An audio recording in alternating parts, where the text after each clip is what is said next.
போன வாரம் நம்ம எபேசியர் 1ஆம் அதிகாரம் 5வது வசனத்தை பார்த்தோம்.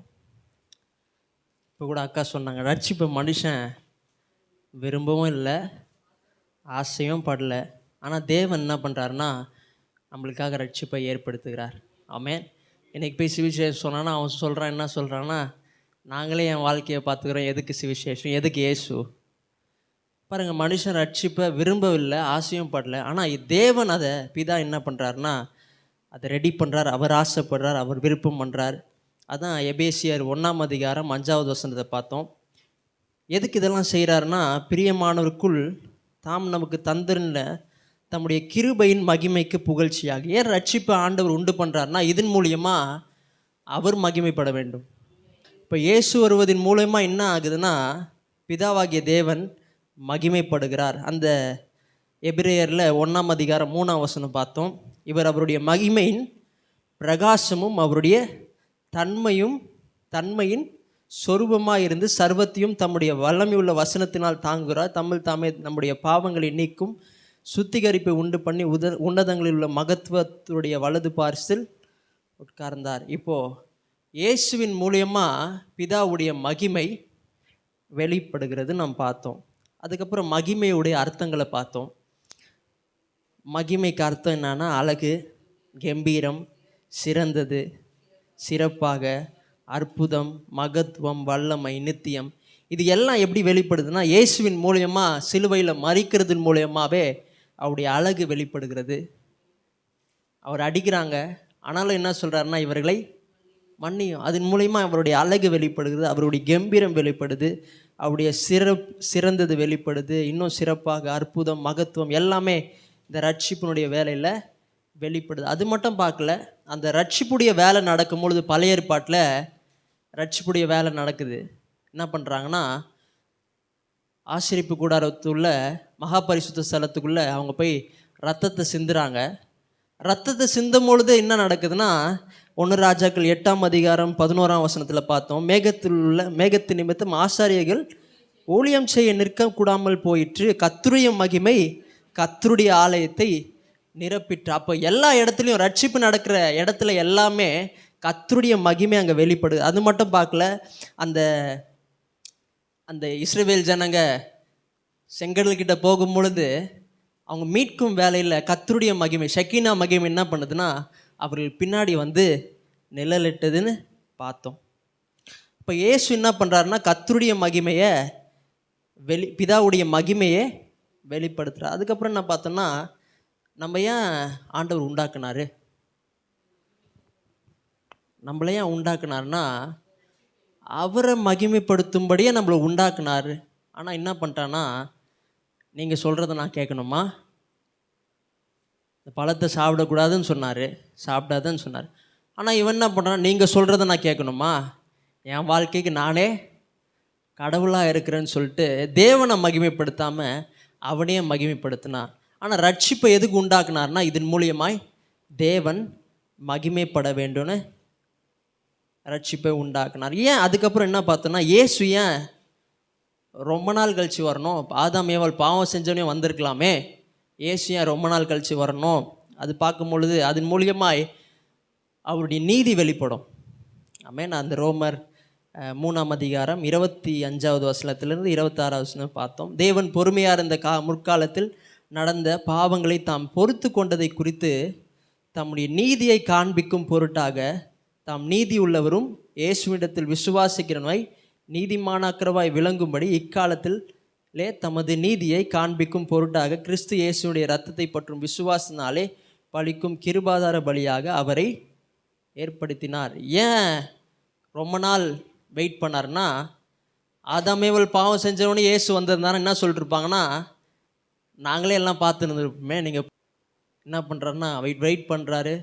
எல்லாரும் வராங்க, எல்லா நீதிமான்கள், ஆபிரகாம்லேருந்து தாவீதுலேருந்து எல்லாரும் வராங்க. எல்லாரும் என்ன பண்ணுறாங்கன்னா பாவத்தில் விழுறாங்க. அதனால தான் அவர் வெயிட் பண்ணுறார். இதன் மூலியமாக அவருடைய நீதி வெளிப்படுகிறது. நீதி வெளிப்படுறதுனால அவர் மகிமைப்படுகிறார். அது மட்டும் பார்க்கல, நம்ம நல்லவங்களா, நம்ம அநியாயம் பண்ணுறவங்க, நம்ம துரோகிகள், தேவனுக்கு விரோதமாக போனவர்கள், ஏன் இதெல்லாம் நம்மளுக்காக செய்கிறார்? ஒன்றும் இல்லை, அந்த வசனத்திலே போட்டது, பிரியமானவருக்குள் தாம் நமக்கு தந்துருன தம்முடைய கிருபையின் மகிமை. ஏன் இதெல்லாம் செய்கிறாருன்னா, நான் நல்லவன் கிடையாது, நான் உண்மையுள்ளவன் கிடையாது, அவருடைய கிருபையினால் இதெல்லாம் செய்கிறார். இதனால் அவருடைய மகிமை மட்டும் வெளிப்படலை, அவருக்கு மட்டும் மகிமை உண்டாகல, இன்னைக்கு என் மூலியமாகவும் எனக்குள்ளிருந்தும் அவருடைய மகிமை வெளிப்படுதுன்னு பார்த்தோம். என் மூலியமாக எப்படி அவருடைய மகிமை வெளிப்படுதுன்னு பார்த்தோன்னா, எபேசியர் 3:10 வாசித்தோம்.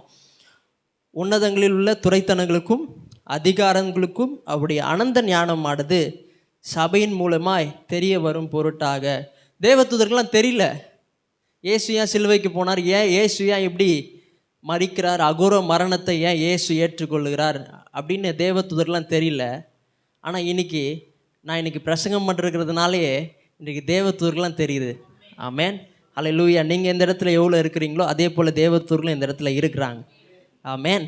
அது மட்டும் இல்லை, மத்திய 5:16 வாசித்தோம். இவ்விதமாய் மனுஷர் உங்கள் நற்கிரியைகளை கண்டு பரலோகத்தில் இருக்கிற உங்கள் பிதாவை மகிமைப்படுத்தும்படி. என் மூலயமா மகிமைப்படுறேன், நான் பேசுறது மூலயமா மகிமைப்படுறேன். அது மட்டும் இல்லை, நான் செய்கிற ஒவ்வொரு நற்கிரியை மூலயமா அவர் மகிமைப்படுகிறார். சொல்லுவாங்க, என்ன சொல்லுவாங்கன்னா, இயேசு வந்திருக்கிறார். இன்றைக்கி அவங்க அந்த சர்ச்சுக்கு முன்னாடி அவங்க எடுத்துகிட்டு போய் சாப்பாடு எடுத்துகிட்டு போய் கொடுக்கும்போது அவங்க என்ன சொல்லுவாங்கன்னா, ஏசப்பா வந்திருக்கிறாருன்னு சொல்லுவாங்களாம். ஆமென். அப்போ நம்ம செய்கிற ஒவ்வொரு நல்ல காரியங்களுக்கும் யாருக்கு மகிமை உண்டாகுதுன்னா, அவருக்கு மகிமை உண்டாகுது. ஆமென்.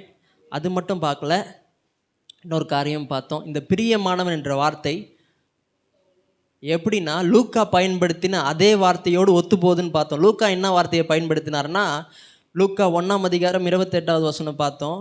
அவள் இருந்த வீட்டில் தேவதூதன் பிரவேசித்து, கிருபை பெற்றவளை வாழ்க, கர்த்தர் உன்னோடு இருக்கிறார், ஸ்திரீகளிடத்தில் நீ ஆசீர்வதிக்கப்பட்டவள் என்றாள். அப்போ அந்த கிருபை பெற்றவளும் அந்த பிரியமானவன் அந்த வார்த்தையை ரெண்டும் என்ன பண்ணுறாருன்னா ஒத்து போதுன்னு சொல்கிறார். எப்படி மரியாளுக்குள்ள இயேசு போய் பிறந்தாரோ, இன்றைக்கு எப்படி மரியாள் கிருபை பெற்றவளாக இருக்கிறாளோ, அதே போல் இன்னைக்கு எனக்குள்ள இயேசு இருக்கிறதுனாலே நான் இன்னைக்கு பிரியமானவனா இருக்கிறேன். இன்னைக்கு இயேசு நம்மளுக்குள்ளே வாழ்கிறார். ஆமென். இன்னைக்கு நீங்கள் எப்படி இருக்கிறீங்கன்னா, சர்ச்சாக இருக்கிறீங்க, டெம்பிளாக இருக்கிறீங்க. அதனால் இந்த சரீரத்தை ரொம்ப நல்லா வச்சுக்கணும், நல்லா க்ளீனாக வச்சுக்கணும், நல்லா சாப்பிட்ணும், நல்லா தூங்கணும், நல்ல ஹெல்த்தி ஃபுட்டாக சாப்பிட்ணும். ஏன்னா இதுக்குள்ளே யார் வாசம் செய்கிறார்னா, இயேசு இந்த சரீரத்துக்குள்ளே வாசம் பண்ணுகிறார். ஆமென் சொல்லுங்க. இயேசு எனக்குள் இருக்கிறார், வாசம் பண்ணுகிறார். நான் அல்ல, கிறிஸ்துவே என்னில் வாழ்கிறார். ஆமென். எதனால் இயேசு இதெல்லாம் செஞ்சார்? பிதா எதனால் குற்றமில்லாதன்னு மாற்றுறாரு, பரிசுத்தமாக மாற்றுறாரு, தத்தெடுக்கிறார்? இதெல்லாம் ஏன் செய்கிறாருன்னா, ஏன்னா நான் அவருக்கு பிரியமானவன். ஆமென். சரி, இன்னைக்கு என்ன பார்க்க போகிறோன்னா, அதே வசனம் தான் பார்க்க போகிறோம். அதே வசனத்தை வாசிக்கலாம்.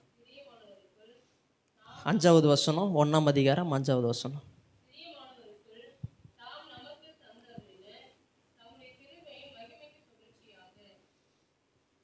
எல்லாரும் சேர்ந்து வாசிக்கலாம். பிரியமானவருக்குள் தாம் நமக்கு தந்தருளின தம்முடைய கிருபையின் மகிமைக்கு புகழ்ச்சியாக. ஆமென். சரி, எல்லா இடத்துலையும் பவுல் என்ன பண்ணுறாருன்னா, பிதாவுடைய ரட்சிப்பின் வேலையில் எல்லா இடத்துலையும் ஃபஸ்ட்டு வசனத்துலேருந்து பார்த்தீங்கன்னா இயேசுவை மென்ஷன் பண்ணுறார். எல்லா இடத்துலையும் பார்த்தீங்கன்னா இயேசு கிறிஸ்து வரும். 1ஆம் வசனம் வாசிக்கலாம்.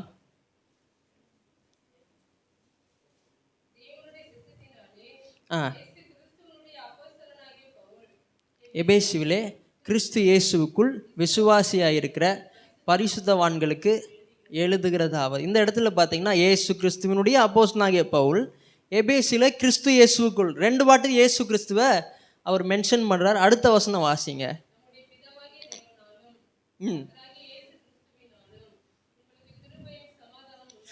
நம்முடைய பிதாவாகிய தேவனாலும் கர்த்தராகிய இயேசு கிறிஸ்துவினாலும் உங்களுக்கு கிருபையும் சமாதானமும். இந்த இடத்துலையும் பார்த்தீங்கன்னா இயேசு கிறிஸ்துவை மென்ஷன் பண்ணுறாரு. சொல்கிற இடத்துலலாம் நீங்கள் என்ன பண்ணணும்னா அண்டர்லைன் பண்ணிக்கணும். இயேசு கிறிஸ்து எங்கெல்லாம் வராரோ அங்கெல்லாம் அண்டர்லைன் பண்ணிக்கணும். அதுக்கப்புறம் 3வது வசனம், நம்முடைய கர்த்தராகிய இயேசு கிறிஸ்துவின் பிதாவாகிய தேவனுக்கு ஸ்தோத்திரம், அவர் கிறிஸ்துவுக்குள் உன்னதங்களிலே ஆவிக்குரிய சகல ஆசீர்வாதத்தினாலும் நம்மை ஆசீர்வதித்திருக்கிறார். இந்த இடத்துலையும் பார்த்தீங்கன்னா இயேசு கிறிஸ்து, அதுக்கப்புறம் கிறிஸ்து அந்த வார்த்தை வருகிறது. 4ஆம் வசனம் வாசிக்கலாம். தமக்கு முன்பாக நம் அன்பில் பரிசுத்தம் உள்ளவர்களும் குற்றமில்லாதமாக இருப்பதற்கு அவர் உலகத் தோற்றத்துக்கு முன்னே கிறிஸ்துவுக்குள் நம்மை தெரிந்து கொண்ட. இந்த இடத்துலையும் பார்த்தீங்கன்னா கிறிஸ்துவுக்குள் அந்த வார்த்தையை பயன்படுது. அதுக்கப்புறம் 6வது வசனம் வாசிக்கலாம்.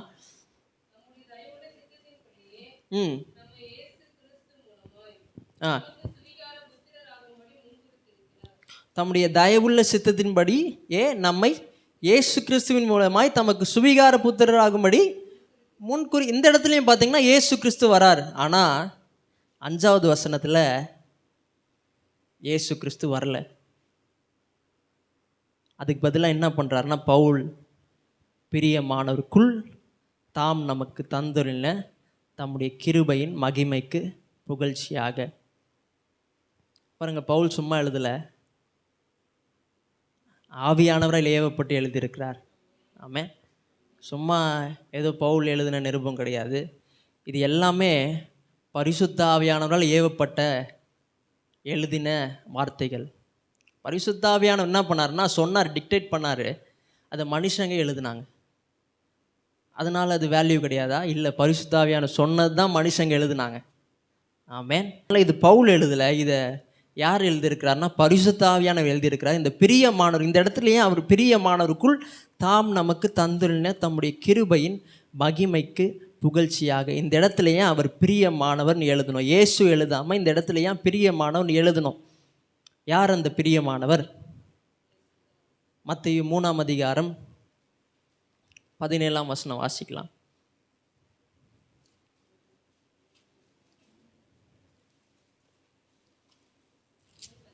3:17 வாசிக்கலாம்.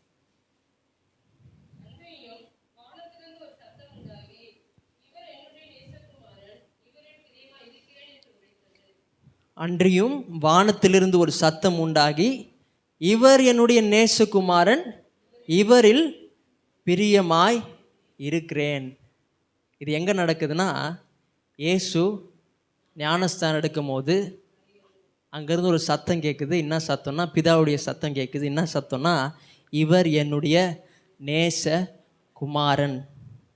அப்போ நேசகுமாரன் பிரியமானவர் யாருன்னா இயேசுவை சொல்கிறார்.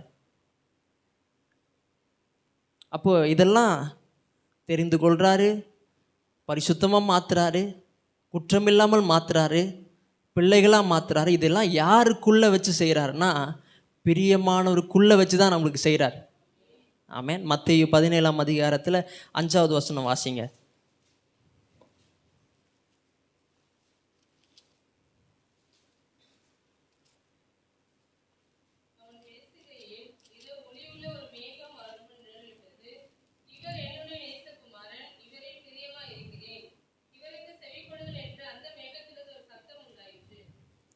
அவன் பேசுகையில் இதோ ஒளியுள்ள ஒரு மேகம் அவர்கள் மேல் நின்றுட்டது. இவர் என்னுடைய நேசகுமாரன், இவரில் நான் ரொம்ப நேசிக்கிறேன், இவரில் நான் பிரியமாய் இருக்கிறேன். இது எங்கே நடக்குது? இயேசு மறுரூபமாகும் பொழுது இதெல்லாம் நடக்குது. பிதா சொல்கிறாரு, இவரில் நான் பிரியமாய் இருக்கிறேன். அவர் சாதாரணவர் கிடையாது, அவர் பிரியமானவர். சரி, இந்த பிரியமானோடைய அர்த்தம் என்னது? ஏன் இதை இங்கே மென்ஷன் பண்ணியிருக்கிறார்? இந்த பிரியமானோடைய அர்த்தம் என்னது? ஆங்கிலத்தில் பார்த்தீங்கன்னா பிலவர்ட்னு வரும். இன் தி பிலவர்ட், பிரியமானவருக்குள். பிலவர்ட்னா என்னதுன்னா ரொம்ப நேசிக்கிற ஒருத்தர். அதுக்கு நீங்கள் போய் பார்த்தீங்கன்னா கூகுள்லாம் பார்த்தீங்கன்னா ரொம்ப நேசிக்கிற ஒருத்தர், ரொம்ப அன்பு செலுத்தின ஒருத்தர். இன்றைக்கி நீங்கள் என்ன சொல்லுவீங்கன்னா, உங்கள் கணவர் என்ன சொல்லுவீங்கன்னா ரொம்ப நேசிக்கிறவர். உங்கள் பிள்ளைகள் என்ன சொல்லுவீங்கன்னா ரொம்ப நேசிக்கிறவர், ரொம்ப பிலவர்ட். அப்போது இந்த இடத்துல அந்த பிலவர்ட் தான் சொல்கிறாரு. ஆனால் இந்த மீனிங்கில் சொல்கிறாரா அப்படின்னு பார்த்தீங்கன்னா, இந்த மீனிங்கில் அவர் சொல்லலை. இதை நம்ம சிம்பிளாக எடுத்துக்கூடாது. எபிரேயர் 1:1-3 வாசிங்க.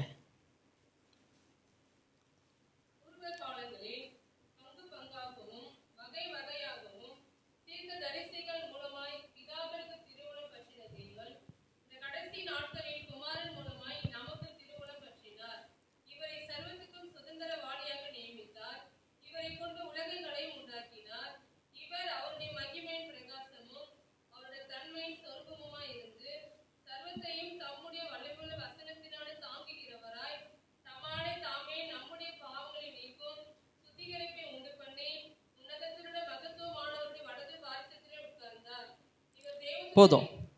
பூர்வ காலங்களில் பங்கு பங்காகவும் வகை வகையாகவும் தீர்க்கதரிசியின் மூலமாய் பிதாக்களுக்கு திருவுளம் பூர்வ காலத்தில்னா பழைய ஏற்பாட்டில் என்ன பண்ணுறாருன்னா ஒருத்தர் மூலியமாக அவர் சொல்கிறார், இது மாதிரி இயேசு வரப்போகிறாரு.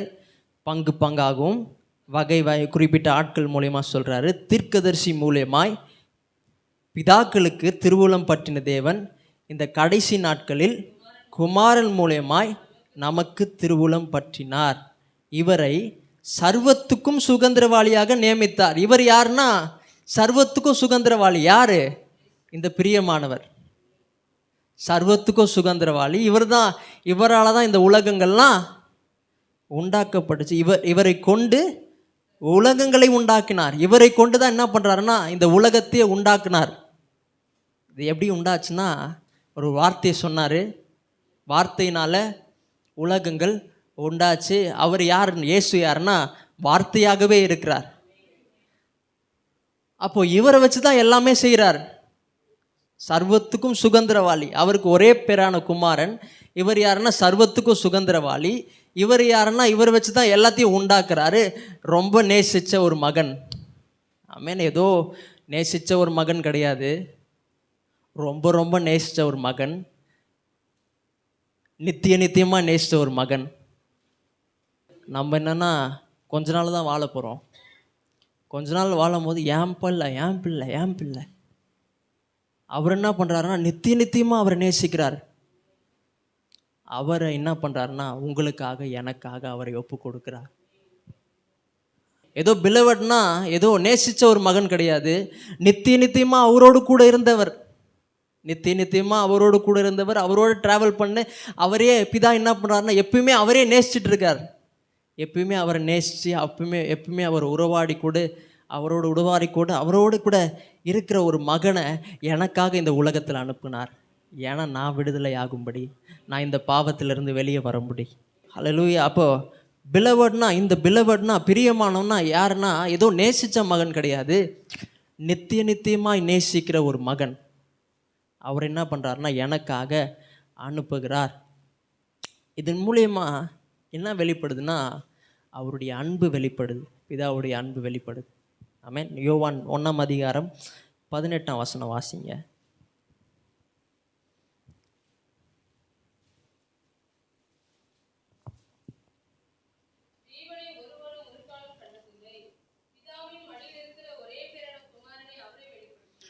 தேவனை ஒருவனும் ஒரு காலமும் கண்டதில்லை, பிதாவின் மடியில் இருக்கிற ஒரே பேரான குமாரனே அவரை வெளிப்படுத்தினார். இன்னைக்கு பிதாவுடைய அன்பு எப்படி வெளிப்படுதுன்னா குமாரனை அனுப்பினதின் மூலியமாகவே பிதாவுடைய அன்பு வெளிப்படுது.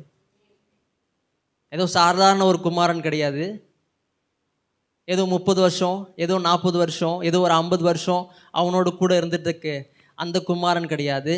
நித்தியமாக இருந்த குமாரனை எனக்காக இந்த உலகத்தில் அனுப்புகிறார். உலகத்தில் அனுப்புவதன் மூலமாய் அவருடைய அன்பு வெளிப்படுகிறது. அவரை வெளிப்படுத்தினார்.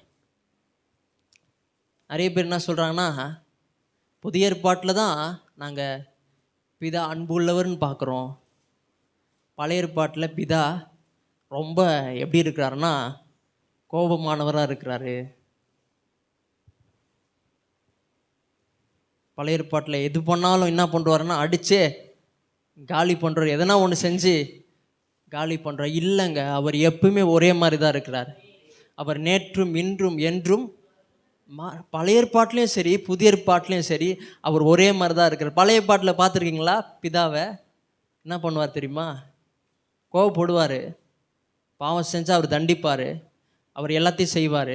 ஆனால் எப்போ அவர்கிட்ட திரும்பி போகும் பொழுது, எப்போ ஆண்டவரே நான் மன்னிச்சிருங்கன்னு சொல்லும் பொழுது அவர் இரக்கத்தை காட்டுவார். ஆமென். அவர் மன்னிக்கிறது தயாளம் உடையவர், அவர் இரக்கம் உள்ளவர். நீங்கள் அவர்கிட்ட போகும் பொழுது அவர் உங்களை மன்னிக்கிறவர்.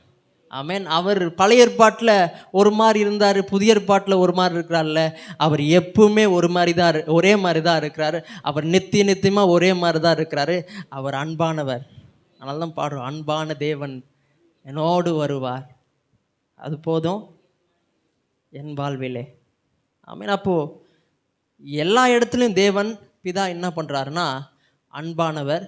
புதிய ஏற்பாட்டில் என்ன பண்ணுறாருன்னா அவருடைய குமாரனை அனுப்பி என்ன பண்ணுறாருன்னா பிரியமானவரை அனுப்பி இன்னும் அதிகமாக அன்பை வெளிப்படுத்துகிறார். இதனால தான் அவருக்காக ஊழியம் செய்கிறோம். இதனால தான் அவருக்காக எதனா ஒன்று செய்யணும் நினைக்கிறோம். நம்ம தகுதி உள்ளவர்களா? நம்ம நல்லவங்களா? நம்ம அநியாயம் பண்ணவங்க, அக்கிரமம் பண்ணவங்க, தேவனுக்கு விரோதமாக போனவங்க? இந்த கோடு போட்டிருப்பார் ஆண்டவர். ஆனால் நம்ம என்ன பண்ணோம்னா அந்த கோடை தாண்டி போயிட்டோம். ஆனாலும் என்ன பண்ணுறாரு, நம்மளை மன்னிக்கிறார், நம்மளை ஏற்றுக்கொள்கிறார். அப்போது எல்லா இடத்துலையும் அவர் என்ன பண்ணுறாருன்னா ஒரே மாதிரி தான் இருக்கிறாரு. அப்போ இயேசு அந்த பிரியமானவர் அனுப்பினதன் மூலியமா அவருடைய அன்பு இன்னும் அதிகமாய் வெளிப்படுகிறது. யோவான் 3:16 வாசிங்க.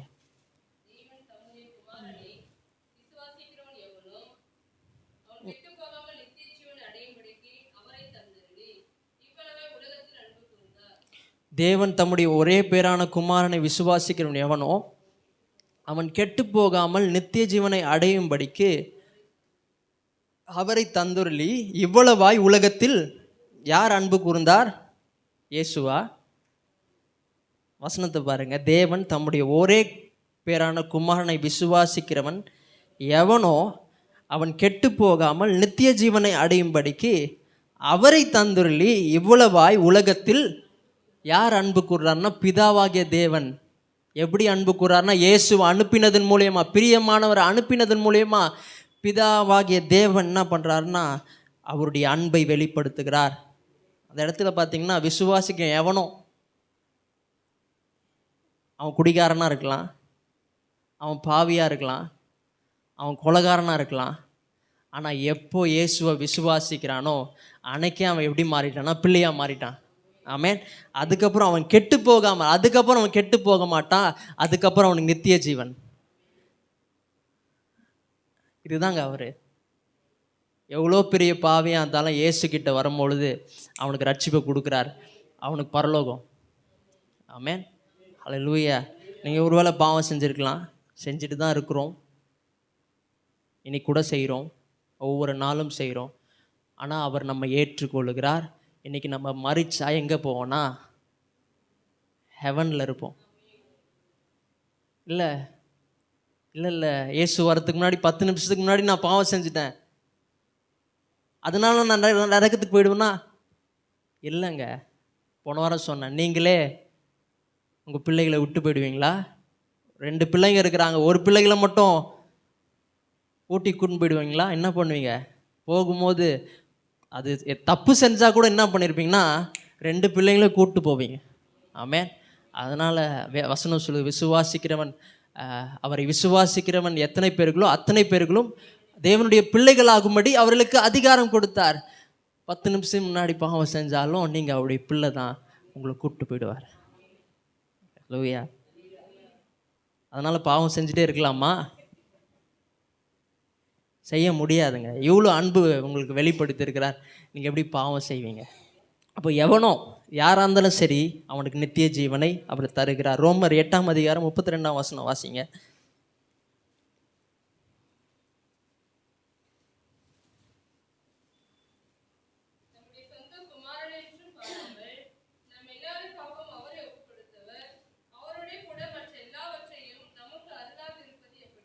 தம்முடைய சொந்த குமாரன் என்றும் பாராமல் நம்ம எல்லாருக்காகவும் அவரை ஒப்பு கொடுத்தவர் அவரோடு கூட மற்ற எல்லாவற்றையும் அருளாதிருப்பது எப்படி? சொந்த குமாரன் என்றும் பாராமல் நம்ம எல்லாருக்காகவும் அவரை ஒப்பு கொடுத்தவர் மற்ற எல்லாவற்றையும் அருளாதிருப்பது எப்படி? இன்னைக்கு ஆண்டவர் சுகம் கொடுக்காம இருக்க முடியுமா?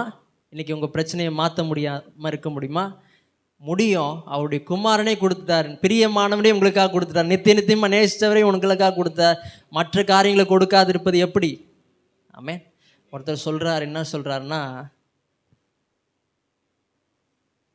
இயேசு 31 வருஷம் இந்த உலகத்தில் இருக்கும் பொழுது பிதா வேற யாரையும் யோசிச்சிருக்க மாட்டார்.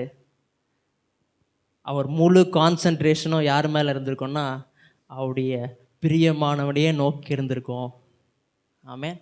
ரொம்ப நேசித்த மகன், ரொம்ப அன்பு செலுத்தின மகன், அவர் அனுப்பிட்டார். அவர் வேற எதையும் நம்மளை பற்றி கூட யோசிச்சிருக்க மாட்டார். அவர் யாரை பற்றி யோசிச்சிருப்பார்னா பிரியமானவனை பற்றி யோசிச்சிருப்பார். அவர் மேலேயே ஃபுல் ஃபோக்கஸ் இருந்திருக்கும். ஆனால் ரொம்ப நேசித்த மகன். ஆமென்.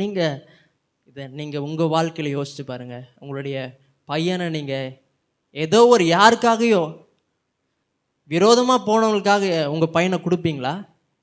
துரோகம் பண்ணவங்களுக்கு உங்கள் பையனை கொடுப்பீங்களா? யோசிப்பீங்க, அதெல்லாம் கொடுக்கணுமா? இல்லை, என் பையனை யாருக்காகவும் விட்டு கொடுக்க மாட்டேன், எதுக்காகவும் அவனை அனுப்ப மாட்டேன். நீங்கள் இப்படி யோசிக்கிறீங்க. ஆனால் அவர் தயாளம் நிறைந்தவர், அவர் கிருபை உள்ளவர், நமக்காக ஒப்பு கொடுத்தார். ஆமென்.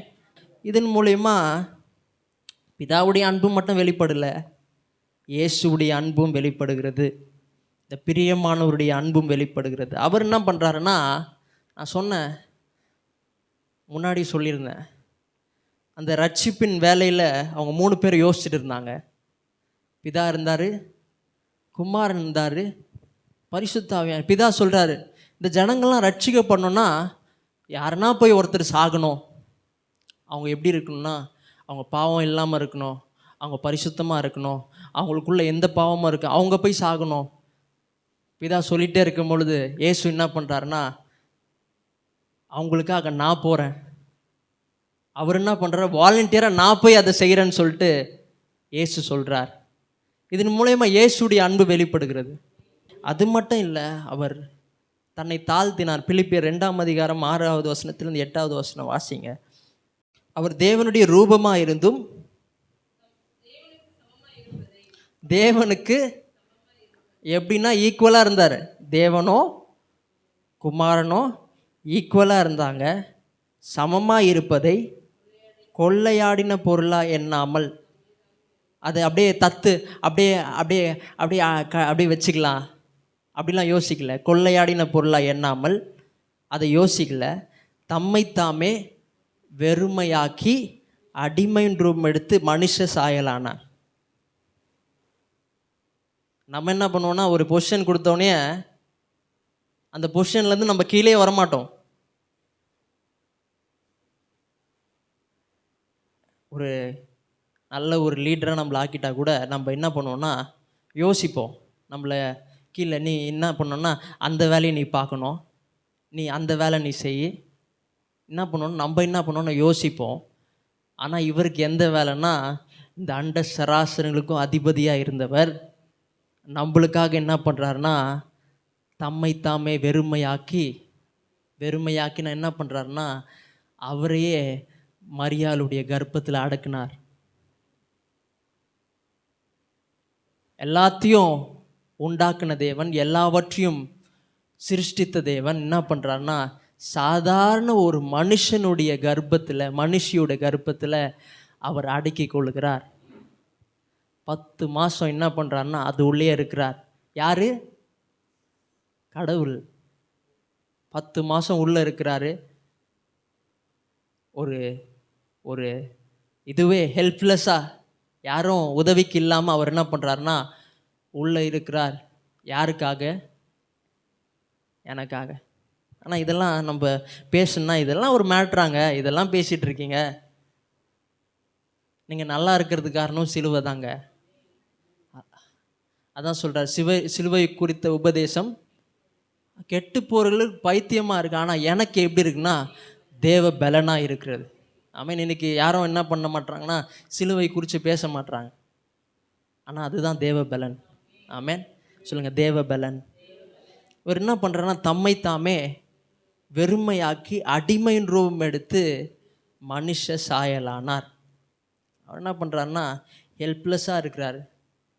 நல்லா இருந்த தேவன், நல்லா இருந்த கடவுள் என்ன ஆகிறார்னா ஹெல்ப்லெஸ்ஸாக இருக்கிறார். அது மட்டும் இல்லை, அவரை நிர்வாணப்படுத்துகிறார்கள். அவர் மேலே எச்சு துப்புறாங்க, நிர்வாணப்படுத்துகிறாங்க. பைபிளில் போடல, எப்படி கடவுளை நிர்வாணி ஆக்கிட்டாங்கன்னு போட முடியாதுன்னு சொல்லிட்டு அவர் என்ன பண்ணுறாங்கன்னா, அவருக்கு ஏதோ ட்ரெஸ் இருந்த மாதிரி காட்டியிருக்காங்க பைபிளில். ஆனால் என்ன உண்மை என்னதுன்னா, அவர் நிர்வாணமாய் போனார். ஏன்னா நான் நல்ல ட்ரெஸ் போடும்படியாக, நான் நல்லா இருக்கும்படியாக. ஆமேன். இன்றைக்கி நீங்கள் நல்லா தான் இருக்கணும், நீங்கள் நல்ல ட்ரெஸ் தான் போட்டாகணும். ஏன்னா அவர் நிர்வாணியாய் மாறினதுனால நான் ஐஸ்வர்யவானாய் மாறி இருக்கிறேன். இன்றைக்கி நான் கோட் ஷூட் போடணும், நான் நல்ல நகை போடணும். ஏன்னா எனக்காக அவர் தரித்திரரானார். அது மட்டும் இல்லை, எனக்காக அவர் நரகம் வரைக்கும் போனார். அப்போ இதன் மூலயமா இயேசுடைய அன்பு வெளிப்படும். முன்னாடி என்ன பார்த்தோன்னா அந்த பிதாவுடைய அன்பு வெளிப்பட்டது. இப்போ எனக்காக இயேசுடைய அன்பே வெளிப்படுகிறது. அடுத்தது என்ன பார்க்க போகிறோம்னா, எப்படி இயேசு பிரியமானவராய் இருக்கிறாரோ இன்றைக்கு நானும் பிரியமானவனாய் இருக்கிறேன். இயேசு எப்படி பிரியமானவனா பிதாக்கு இருந்தாரோ இன்றைக்கு நானும் பிதாக்கு பிரியமானவனாய் இருக்கிறேன். யோவான் 17:23 வாசிங்க.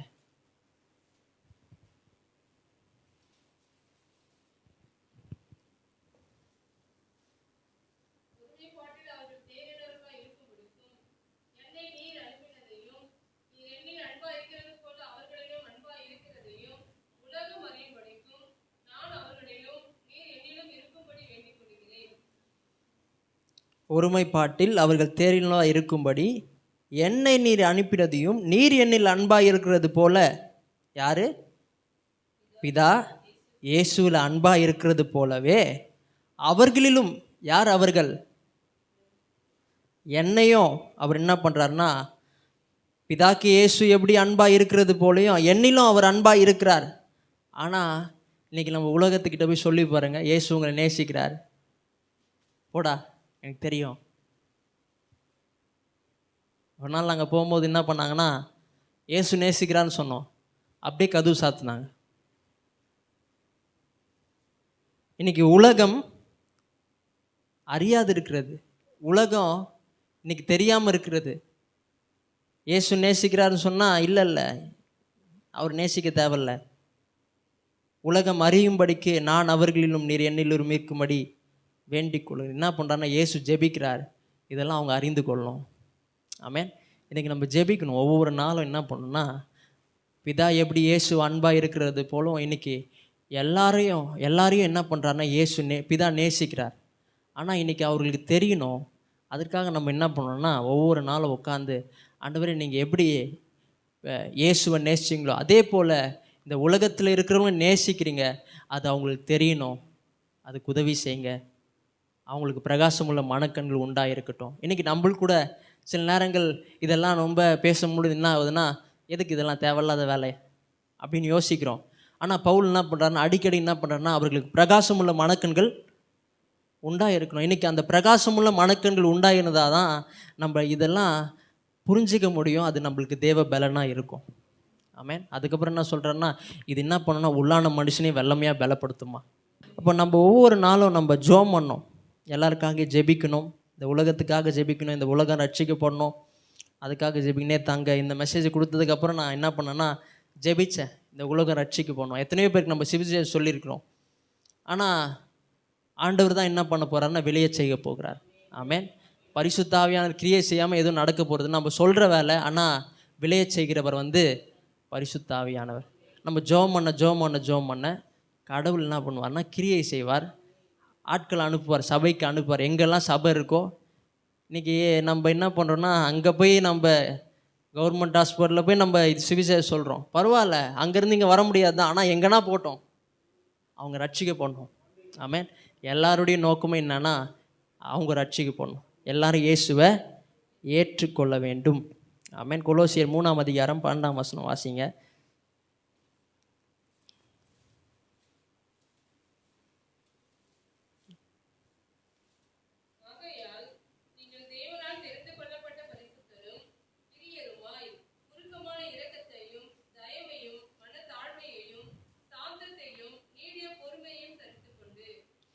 ஆகையால் நீங்கள் தேவனால் தெரிந்து கொள்ளப்பட்ட பரிசுத்தரும் பிரியருமா. யாருக்கு யூஸ் பண்ண வேர்டு இது?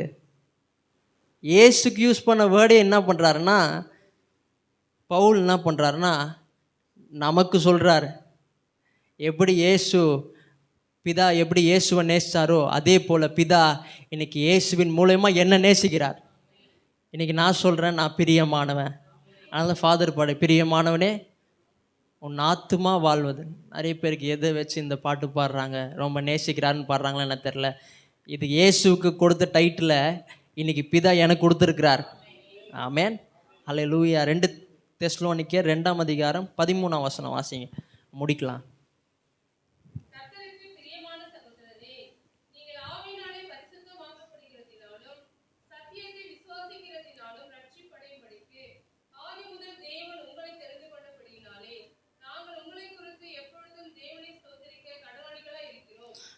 கர்த்தருக்கு பிரியமான சகோதரி. இந்த இடத்துல என்ன பண்ணுறாருன்னா, பிலவட் பிரதர்ஸ் சொல்லுங்க. நான் பிலவட், நான் பிரியமானவன், நான் பிரியமானவன், நான் பிரியமானவன். எனக்காக சொந்த குமாரனை அனுப்புனாருன்னா எல்லாவற்றையும் அவரால் செய்ய முடியும். நான் சோர்ந்து போக மாட்டேன், நான் முற்றிலும் ஜெயம் கொள்ளுகிறவன். ஆமென். பிரியமான சகோதரி, நீங்கள் ஆவியினாலே பரிசுத்தமாக்கப்படுவதனாலும் சத்தியத்தை விசுவாசிக்கினாலும் ரட்சிப்படையும்படிக்கு ஆதிமுதல் தேவன் உங்களை தெரிந்து கொண்டபடியினாலே. எப்போ தெரிந்து கொள்றார்?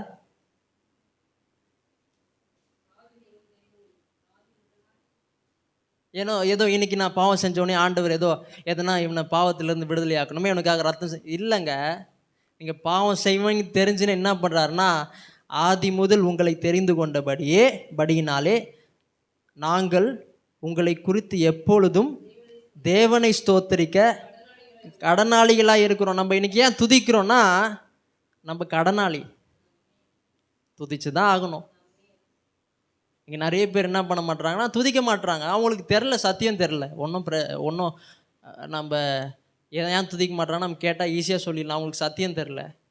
சத்தியம் என்ன சத்தியம்னா, தேவன் அவங்களுக்கு இதெல்லாம் செஞ்சுருக்கிறாரு, இவங்க கடனாளியெல்லாம் இருக்கிறாங்க. ஆனால் நம்மளால் அவர் செலுத்தின அவ்வளோ கிரியத்தெலாம் நம்மளால் செலுத்த முடியும். ஆனால் நம்ம 1% அவருக்கு துதியை செலுத்தலாம். ஏன் நம்ம துதிக்கிறோன்னா, நம்ம கடனாளிகளாக இருக்கிறோம். ஆமென். அடுத்த ஒரு காரியத்தை பார்த்து நம்ம முடிக்கலாம். ஏன் என்ன பிரியமானவன்னு சொல்கிறாரு? பிரியமானவன்னு அவரை சொன்னார். இப்போ நான் என்ன சொன்னேன்னா, நீங்களும் இன்னைக்கு பிரியமானவராக இருக்கீங்கன்னு சொன்னேன். அதை யாரெல்லாம் சொன்னான்னா பவுல் சொன்னார்னு சொல்கிறேன். என்ன எப்படி அவர் பிரியமானவன்னு சொல்கிறாரு?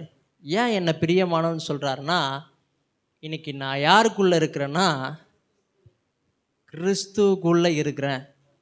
கிறிஸ்துவுக்குள்ளே இருக்கிறதுனாலே நான் எப்படி இருக்கிறேன்னா பிரியமானவனாக இருக்கிறேன். ஆமென். உங்களை பார்க்கும்பொழுது யாரை பார்க்குறாருன்னா கிறிஸ்துவை பார்க்குறாரு. அதனால தான் அவருக்கு தெரியுது, மன்னிக்கு தெரியுது. நம்மளை மட்டும் பார்த்துருந்தாருன்னா அவ்வளோதான், அவருக்கு கோபம் வந்துடும். அடுத்த வாரம் இதுதான் பார்க்க போகிறோம். அடுத்த வாரம் எப்படின்னா, ஏசாயால சொல்லுது, அவருக்கு முன்னாடி, பிதாவுக்கு முன்னாடி நம்மளுடைய பாவங்கள் நிற்குதான். அப்போ அந்த இடத்துல யார் வந்துட்டாருன்னா, நம்மளுக்கும் பிதாக்கும் நடுவில் யார் வந்துட்டார்னா கிறிஸ்து வந்துட்டார். பிதா நம்மளை எப்படி பார்க்குறாருன்னா நீதிமானாக பார்க்குறார். ஆமென். சொல்லுங்கள், நான் நீதிமான், நான் அப்பல் கற்றவன், நான் பரிசுத்தவான், நான் குற்றம் இல்லாதவன். நம்முடைய நீதி வச்சு பார்த்தாருன்னா அவ்வளோதான், நம்ம காலி. நம்ம பரலோகம் போக முடியாது. நம்ம நித்தியமாக நரகம் தான் நம்ம போக முடியும். அந்த பாட்டு கூட பண்ணோம். அது என்ன பாட்டுனா, சந்தோஷம் போங்க. அதில் பாவத்தில் ஜீவிப்பவர் பாதாளத்தில் தான் அழிய போகிறாங்க. ஆனால் நம்ம இயேசுவினால் என்ன ஆயிட்டோம்னா, நம்ம நீதிமான்களாக மாறி இருக்கிறோம். நம்மளுக்கு நித்திய ஜீவன். நம்ம செத்தா நரகத்துக்கு போவோம். நரகத்துக்கு இல்லை, பரலோகத்துக்கு போவோம். ஆமென். நம்முடைய நீதி எப்படி இருக்குன்னா, அழுக்கும் கந்தையும், ஆங்கிலத்தில் டங்கு அப்படின்னா என்னதுன்னா கழிவு. ரொம்ப கேவலமாக இருக்குது நம்முடைய நீதி. எந்த இடத்துல பார்த்தாலும் எல்லா இடத்துலையும் என்ன தெரியுதுன்னா, அங்கங்கே தெரியுது, பாவம் தெரியுது, கரை தெரியுது, ஆனால் இயேசுடைய ரத்தம் என்ன பார்த்துச்சுன்னா அப்படிய பாவங்களை கழுவிடுச்சு. ஆமென். பழைய ஏற்பாட்டில் ஆட்டுடைய ரத்தம் மாட்டுடைய ரத்தம் என்ன பண்ணுச்சுன்னா பாவங்களை அப்படியே போர்வை போல் மூடிச்சு. ஆனால் இன்னைக்கு இயேசுடைய ரத்தம் என்னை முற்றிலும் கழுவி இருக்கு. நான் அப்பழுக்கற்றவன். ஹல்லேலூயா. இதனாலேயே நான் பிரியமானவன். எப்படி பார்க்குறான்னா கிறிஸ்துவுக்குள்ளே என்ன பார்க்குறார். ரொம்ப அழுக்காக இருக்கிறீங்க, போய் நிற்கிறீங்க, ஷவரில் போய் நிற்கிறீங்க. நிற்கும் போது என்ன ஆகுதுன்னா அழுக்கு எல்லாம் ஓடுது. அதே போல் இயேசுவின் ரத்தம் நீங்கள் எப்படி இருக்குன்னா ஷவர் மாதிரி இருந்துச்சு. ஷவர் மாதிரி கொட்டினதுனாலேயே எல்லா இடமும் பரிசுத்தமாக மாறிடுச்சு. ஆமென். அப்போ எப்படி பார்க்குறார், எப்படி நான் பிரியமானவனா மாறணும்னா கிறிஸ்துவுக்குள்ளே இருக்கிறதுனாலேயே அவர் என்னை பார்க்கும் பொழுது பிரியமானவருக்குள்ளே பார்க்குறார். அதனால தான் இந்த இடத்துல என்ன போட்டிருக்குன்னா, வாசிங்க 1ஆம் அதிகாரம் 5வது வசனம் வாசிங்க. பிரியமானவருக்குள் தாம் நமக்கு தந்தருளின தம்முடைய. எப்படி இதெல்லாம் செய்கிறாருன்னா, எப்படி என்னை தெரிந்து கொள்கிறார், எப்படி என்னை பரிசுத்தமாக்குறார், எப்படி என்னை குற்றம் இல்லாமல் மாற்றுறார், எப்படி என்னை தெரிந்து கொள்கிறார், எப்படி என்னை பிள்ளையாக மாற்றுறாருன்னா பிரியமானவருக்குள்ளே இருந்து என்னை பிள்ளையாக மாற்றுறார். அடுத்த வாரம் நம்ம அடுத்த வசனம் பார்க்கலாம். 7வது வசனம். நம்ம கண்களை மூடுவோம்.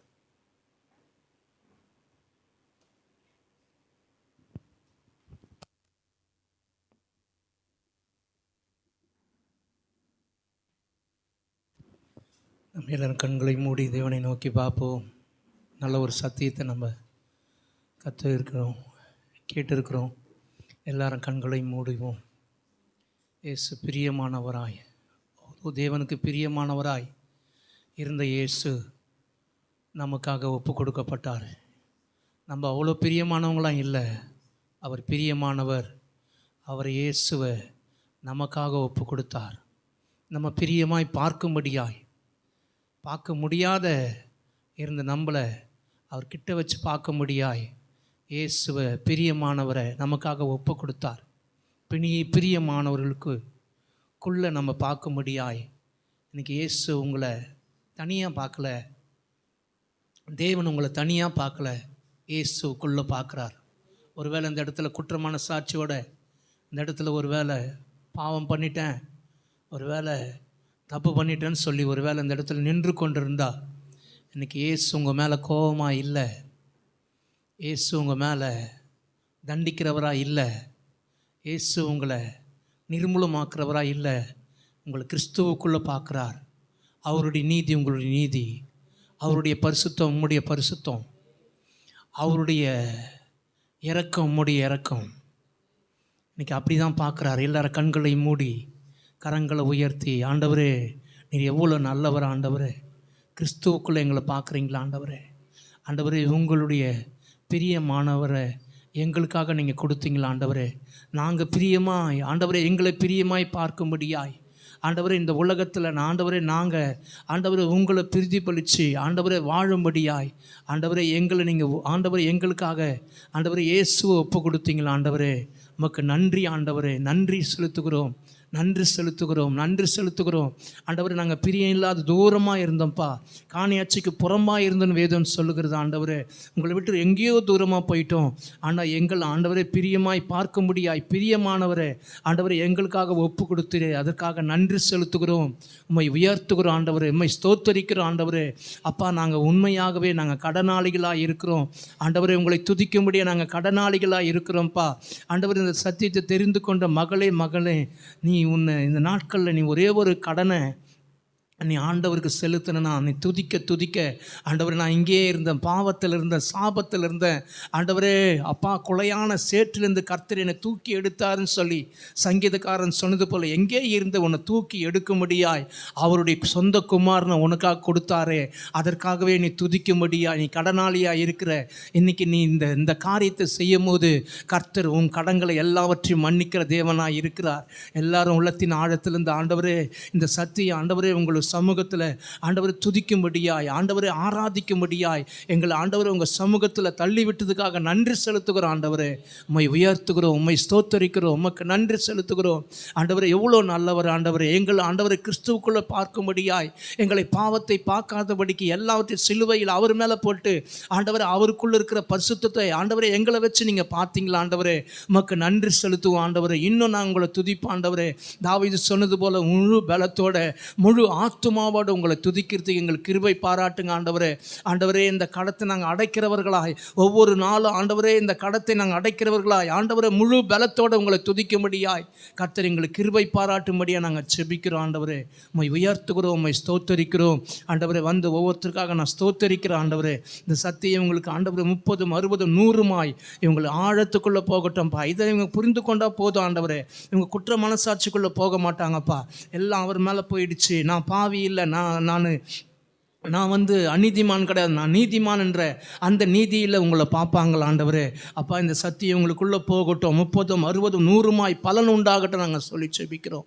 உங்களுடைய கரத்துக்குள்ளே ஒப்பு கொடுக்குறோம். செய்து கொடுத்த மகனை நீங்கள் ஆசீர்வதிங்க, கிருபையினால் மூடிக்கொள்ளுங்க. இயேசு கிறிஸ்துவின் நல்ல நாமத்தில் செபிக்கிறோம் எங்கள் ஜீவனுள்ள நல்ல பிதாவே, ஆமென். எல்லாரும் சேர்ந்து சொல்ல, என் ஆத்துமாவே கர்த்தரை ஸ்தோத்திரி, என் முழு உள்ளமே பரிசுநாமத்தை ஸ்தோத்திரி, என் ஆத்துமாவே கர்த்தரை ஸ்தோத்திரி, கர்த்தர் செய்த சகல பாரனை மறவாதே.